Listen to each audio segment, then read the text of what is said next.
Nous pourrions appeler ce dimanche dimanche de l'Étaré, si le nom n'était pas déjà pris, car la joie semble traverser chacun des textes que nous avons entendus. Réjouissez-vous avec Jérusalem, nous disait le prophète Isaïe dans la première lecture. Réjouissez-vous, vous serez comme portés sur la hanche, comme des enfants. C'est ce que nous avons entendu aussi dans le psaume, cette joie, cette force que Dieu nous donne. Pourtant, il y a comme une espèce d'ombre au tableau. Saint Paul, comme d'habitude. Oui, c'est pas le plus drôle.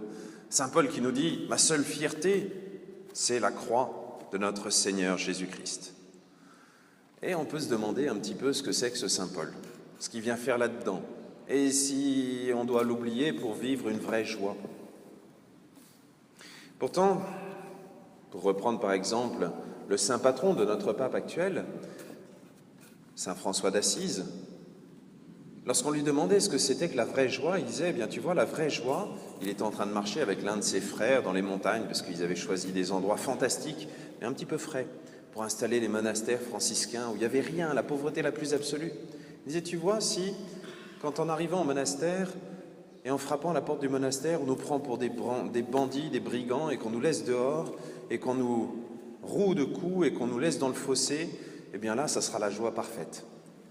Et on se dit, oh là, qu'est-ce que c'est fou. Pourtant, la joie dont on entend parler là, cette joie qui ressemble un peu à celle de Gabin sur les genoux de sa maman, la joie d'être choyé, d'être porté sur la hanche, la joie de savoir que nous sommes là dans la maison de Dieu, ancrés dans l'amour de Dieu, c'est une joie qui semble absolument inarrêtable, impossible à enlever, à arracher. Pourtant, nous, quelles sont les joies après lesquelles nous allons courir? Par exemple, là, pendant ce temps de vacances.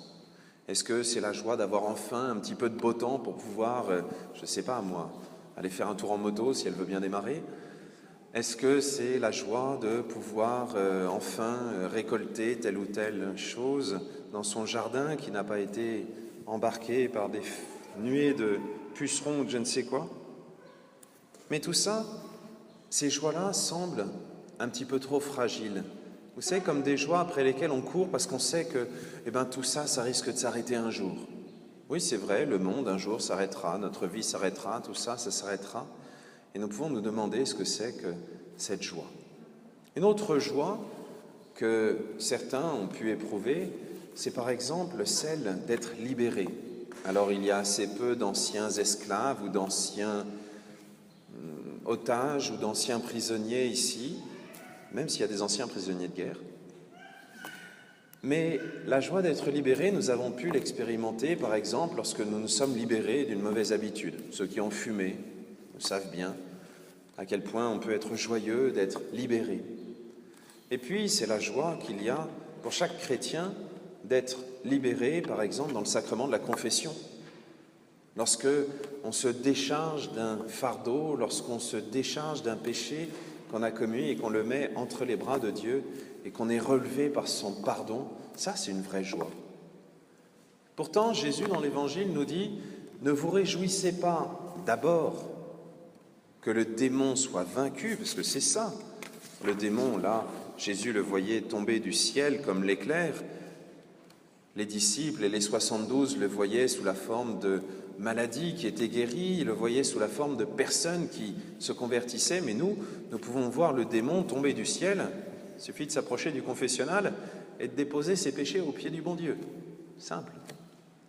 Eh bien, dans l'Évangile, Jésus nous dit « Ne vous réjouissez pas d'abord de ça, même si c'est une vraie occasion de joie, mais réjouissez-vous parce que vos noms sont inscrits dans les cieux. » Ça, c'est un peu difficile à imaginer. La plupart d'entre nous, comme Gabin dans quelques jours, nous avons été baptisés petit enfant. On ne s'en souvient pas très bien, ça a été inscrit sur un livret de famille, et il y en a beaucoup qui l'ont perdu. Pourtant, ce jour-là, notre nom a été inscrit sur le cœur de Dieu. Notre nom a été inscrit un peu de la même manière que pour les papas qui sont ici, lorsque pour la première fois ils prennent leur enfant dans leurs bras et qu'ils lui donnent son nom, celui qu'ils ont choisi, ils ont hésité pendant longtemps. et qui lui disent « Tu es mon fils, tu es ma fille, ton nom est inscrit ». Je connais même des papas qui inscrivent le nom, qui le font tatouer ou qui le font inscrire dans leur chair, mais là c'est dans le cœur de Dieu que ce nom est inscrit. Pourtant, ce n'est pas simplement cette joie un jour d'avoir été baptisé que Dieu nous demande de vivre, il nous demande de la vivre au présent, maintenant. Parce que ça ne suffit pas d'avoir été baptisé un jour si après on a une vie de patachon, pour rester poli. Notre baptême est un lien de filiation, exactement comme être fils, fille.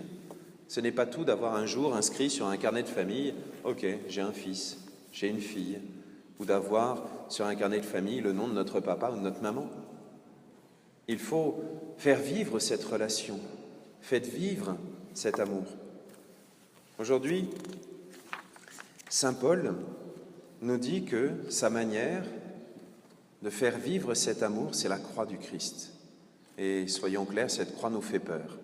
Même si tout à l'heure, par exemple, un petit enfant sur le front duquel j'ai tracé un signe de croix n'a pas eu peur, nous qui savons ce que c'est qu'une croix, et les clous, et l'écartèlement, et la mort, et la torture, eh bien ça peut faire peur.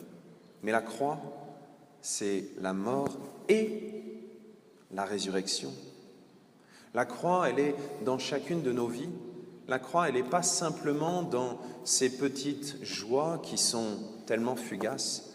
La croix, elle est aussi dans chacune de ces petites morts dans lesquelles nous pouvons ressusciter.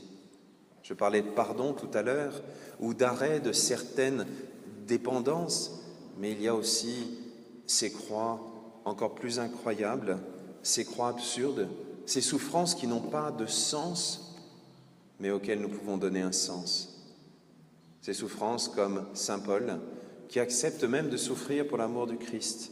Ces souffrances comme celles des chrétiens d'Orient, qui acceptent de témoigner par le sang plutôt que de s'enfuir. Et puis nous, il n'est pas nécessaire même d'aller dans un pays où on se fait massacrer pour sa foi, pour pouvoir vivre cette résurrection. Chaque pardon que nous donnons, c'est déjà une de ces résurrections. Alors, il y a deux choses que je nous invite tous à faire pour cette semaine et pourquoi pas pour ce temps de vacances.